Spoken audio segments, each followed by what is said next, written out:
السلام علیکم ورحمۃ اللہ وبرکاتہ. کیسے ہیں آپ لوگ؟ امید ہے خیریت سے ہوں گے. اس ویڈیو میں سیکھنے والے ہیں قرآن کی سب سے چھوٹی سورت کا کیا مطلب ہے. آج کے ٹائم کے حساب سے سب کو قرآن پڑھنا تو آتا ہے بٹ سمجھ نہیں آتا. تو ہمارے ایک بہت بہترین مسلم بھائی ہے جو کہ انڈیا سے بلانگ کرتے ہیں، جن کا یوٹیوب چینل ہے جس میں 1.5 ملین پلس سبسکرائبر ہے اینڈ ریئلی مخلوق نام ہے ان کے چینل کا، اینڈ کافی اچھی اسلامک ویڈیوز بناتے ہیں. تو آج ہم انہی کی ویڈیو کا ریویو کرنے والے ہیں.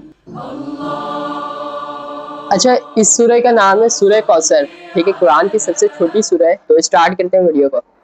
یہ بات ہے قرآن کی، یہ بات ہے اس انسان کی جس نے رسول اللہ کا دل توڑ کر رکھ دیا. اب کوئی نہیں اس کا نام لینے والا. یہ بات ہے ابو لہب کی، سورہ کوثر کی. سورہ کوثر. اکثر ہم لوگ اپنی نمازوں میں سورہ کوثر کو ریسائٹ کرتے ہیں، پر افسوس ہم میں سے کتنے ہیں جو اس کا مطلب جانتے ہیں. کیا ہے کوثر؟ کیوں اللہ تعالیٰ نے اسے نازل کیا؟ کیا تم نے سنا طلحہ؟ ہاں، اللہ کے نبی نے ہمیں وہ راز بتایا کوثر کا. سبحان اللہ. اور سب سے ضروری بات، سورہ کوثر کا آج ہماری زندگی میں کیا ریلیونس ہے، جانیں گے اس ویڈیو میں. بسم اللہ الرحمن الرحیم. إنا أعطيناك الكوثر فصل لربك وانحر إن شانئك هو الأبتر. سورہ کوثر قرآن کی سب سے چھوٹی سورت ہے. قرآن کی بہت ساری خوبصورت باتوں میں سے خوبصورت بات یہ ہے کہ ہر آیت کے پیچھے، ہر سورت کے نازل ہونے کے پیچھے ایک کہانی ہے، ایک سچی کہانی. اور ایسا ہی ایک دل دہلا دینے والا، دل کو چیر کر رکھ دینے والا واقعہ ہے سورہ کوثر کے نازل ہونے کے پیچھے. پہلے اسے سمجھتے ہیں. مکہ کی وہ دوپہر خاموش تھی. لوگ اپنے اپنے گھروں میں آرام کر رہے تھے، مگر اللہ کے نبی خاموش بیٹھے تھے. اندر سے دبی دبی سسکیوں کی آوازیں مٹی کی دیواروں سے ٹکرا کر واپس آ رہی تھیں. ان کے بیٹے عبداللہ اللہ کو پیارے ہو گئے تھے. وہ ننھا سا جسم جو کل تک ان کے سینے سے لگ کر سانس لیتا تھا، اب مٹی کی گود میں تھا. مگر برابر والی دیوار سے ٹیک لگائے ایک آدمی کھڑا تھا. مجھے بھی بتاؤ ابو لہب، کیا معاملہ ہے؟ صبر رکھو اقبا، صبر. یہ آدمی اور کوئی نہیں بلکہ رسول اللہ کا چچا تھا. اندر سے آتی ہر سسکی اس کے چہرے کی مسکان بن رہی تھی. اور پھر وہ خوشی سے چلایا، بطیرہ محمد، بطیرہ محمد.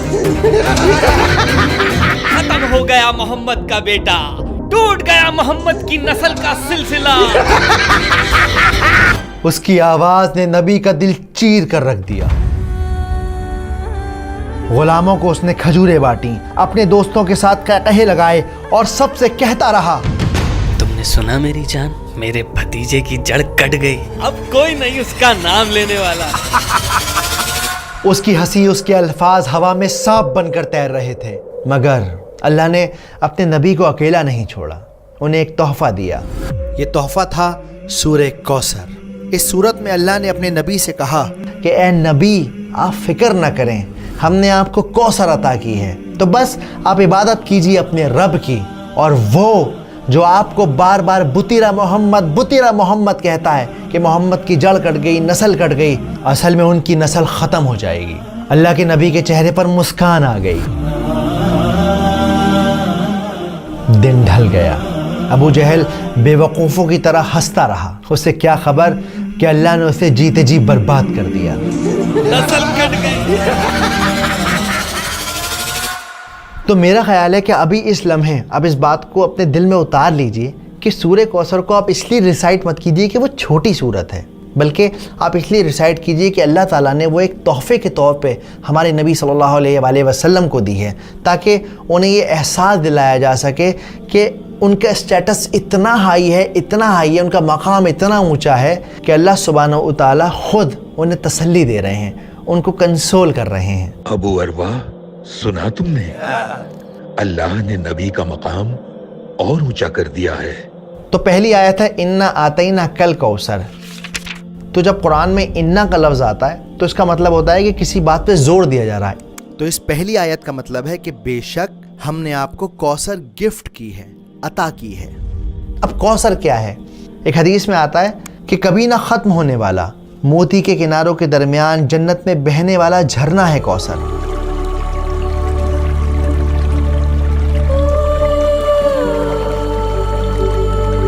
جس کا پانی برف سے ٹھنڈا ہے، جس کا پانی شہد سے میٹھا ہے اور جس کا پانی دودھ سے زیادہ سفید ہے، وہ ہے کوثر۔ اب یہاں پر آتینہ کا جو لفظ ہے اس کا مطلب ہوتا ہے تحفہ دینا، گفٹ دینا۔ اگر آپ آج کے ماڈرن دور میں سائیکولوجیکلی دیکھیں تو دنیا میں انسان کسی بھی انسان کو 7 وجہوں سے گفٹ دیتا ہے۔ صرف 7 ریزن ہے جس کی وجہ سے ہم ایک دوسرے کو تحفے دیتے ہیں، جیسے کسی سے کام نکلوانا ہو، کسی کی شادی ہو، کوئی فیسٹیول ہو، یا پھر کسی کے ساتھ تعلقات مینٹین کرنے ہوں، یا کسی نے کوئی اچھا کام کیا ہو تو شاباشی دینے کے لیے آپ تحفہ دیتے ہیں۔ لیکن اللہ سبحانہ و تعالیٰ یہاں پر آپ صلی اللہ علیہ وآلہ وسلم کو جو تحفہ دے رہے ہیں وہ تحفہ اس وجہ سے دے رہے ہیں کہ وہ انہیں امپورٹنس فیل کرانا چاہتے ہیں کہ ساری کائنات میں آپ بہت زیادہ امپورٹنٹ ہیں، اتنے امپورٹنٹ ہیں کہ اللہ رب العزہ آپ کو خود کنسول کر رہے ہیں، آپ کا مقام اونچا کر رہے ہیں۔ کوثر جنت کا جھرنا تو ہے، اس کے علاوہ اور کیا تحفے دیے ہیں اللہ نے؟ اللہ سبحانہ و تعالیٰ نے ہمارے نبی کو قرآن دیا ہے جو ہمیشہ رہنے والا ہے اور آج بھی ہمارے ساتھ اور ہمیشہ رہے گا۔ اس کے علاوہ اور کیا تحفے دیے ہیں اللہ نے؟ اور سب سے بڑا تحفہ یہ ہے اللہ نے اپنے نبی کا نام تا قیامت زندہ رکھا ہے، اپنے نام کے ساتھ جوڑ دیا ہے نبی کا نام۔ واقعی سبحان اللہ۔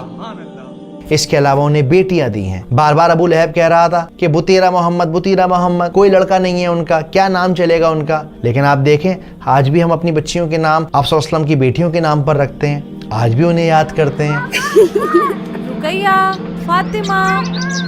اس کے علاوہ اللہ سبحانہ و تعالیٰ نے آپ صلی اللہ علیہ وسلم کو صحابیوں کو تحفہ دیا جو ان کے ساتھ کھڑے تھے، جنہوں نے اپنے جسموں پہ چوٹ کھائیں صرف اس لیے کیونکہ اسلام حق کی راہ تھی، کیونکہ نبی کا پیغام تھا۔ تو انا آتینا کل کوثر۔ اگلی آیت فصلی لربک وانحر۔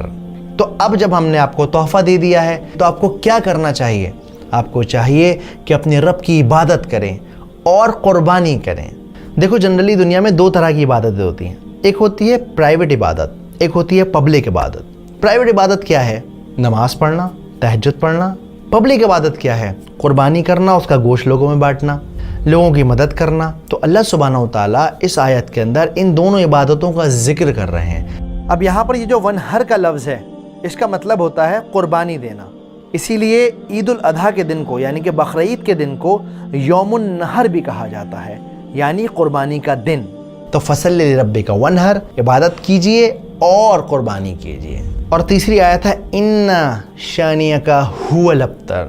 اسکالر کہتے ہیں کہ جو شانیہ کا جو لفظ ہے، شانیہ اس کا مطلب ہوتا ہے دشمنی، لیکن ایسی دشمنی کہ انسان اس کے اندر اپنی عقل کھو دے، اس کا دماغ کام کرنا بند کر جائے۔ اب آپ نوٹ کریے اللہ کے رسول کے گھر میں ایک انتقال ہو گیا ہے، لیکن یہ ابو لہب یہ مذاق اڑا رہا ہے، مٹھائیاں بانٹ رہا ہے، اس کی عقل نے کام کرنا بالکل بند کر دیا۔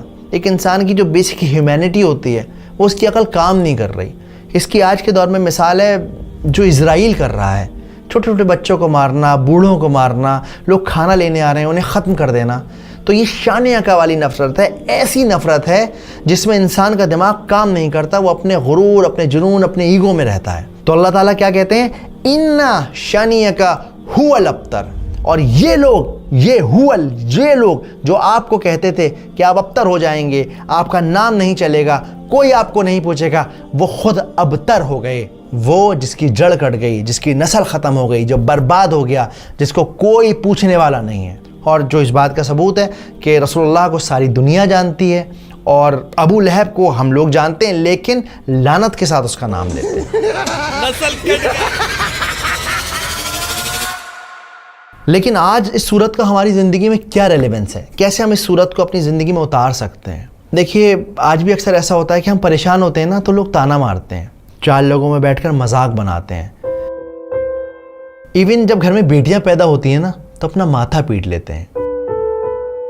انسان اس طرح کی حرکتیں کرتا ہے نا تو ایکچولی وہ ابو لہب کی راہ پہ چل پڑتا ہے۔ ابو لہب کیا کہتا تھا؟ محمد کا کوئی بیٹا نہیں، ختم ہو جائے گا اس کا نام اس کے بعد۔ اس کی سوچ یہ تھی کہ انسان کی جو نسل ہے وہ صرف اور صرف لڑکے سے چلتی ہے، ہمارے معاشرے میں آج کتنے ایسے لوگ ہیں جو اس طرح کی باتیں سوچتے ہیں، بیٹیوں کو بوجھ سمجھتے ہیں، لڑکوں سے اپنے خاندان اور نسل کو چلانے کی کوشش کرتے ہیں. انہیں لگتا ہے میرا خاندان تو جب ہی چلے گا جب میرے گھر میں لڑکا پیدا ہو جائے گا، چاہے اس خاندان کو محلے کے باہر کوئی جانتا نہ ہو، شہر کے باہر کسی کو پتہ بھی نہ ہو اس خاندان کے بارے میں، لیکن چاہیے صاحب لڑکا ہی لڑکا. تو اس لیے اس طرح کی سوچ سے بچیں، قرآن کو مطلب کے ساتھ سمجھیں، اور جب کوئی پریشان ہو تو اسے تسلی دیں، اسے کمفرٹ کریں. اکثر ہم لوگ نا کسی کو کمفرٹ کرنا بہت زیادہ اوور کر دیتے ہیں، اور جب وہ بندہ چپ نہیں ہوتا، سمجھتا نہیں ہے ہماری بات، ہم جھنجلا جاتے ہیں، اس سے ناراض ہو جاتے ہیں. پر ایکچولی ایسا نہیں کرنا ہے. آپ کو بس اسے یقین دلانا ہے میں ہوں تمہارے ساتھ. جیسے اللہ سبحانہ و تعالیٰ نے صرف اور صرف 3 آیتوں میں اپنے نبی کو تسلی دے دی. اب آپ کے اور میرے لیے کوثر کیا ہے؟ آپ کے اور میرے لیے کوثر ہے ہماری صحت، ہماری اولاد، ہمارا گھر، فری وقت، ہر وہ چیز جو آپ کو ملی ہوئی ہے وہ ایکچولی کوثر ہے.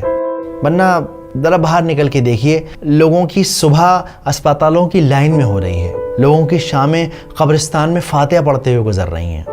تو اگر آپ کی زندگی میں کوئی چھوٹی موٹی پریشانی ہے، اداس نہ ہوں، اپنی نعمتوں کو کاؤنٹ کریں، دیکھیں کہ آپ کو اللہ نے کیا کیا دیا ہے، اور اس طرح سے سورہ کوثر کو اپنے اندر اتاریں. اگلی بار جب آپ نماز پڑھیں سورہ کوثر کو ریسائٹ کریں تو یاد رکھیں کہ یہ بہت ہی امپورٹنٹ سورت ہے. امید کرتا ہوں بات سمجھ آئی ہوگی، ویڈیو پسند آئی ہوگی.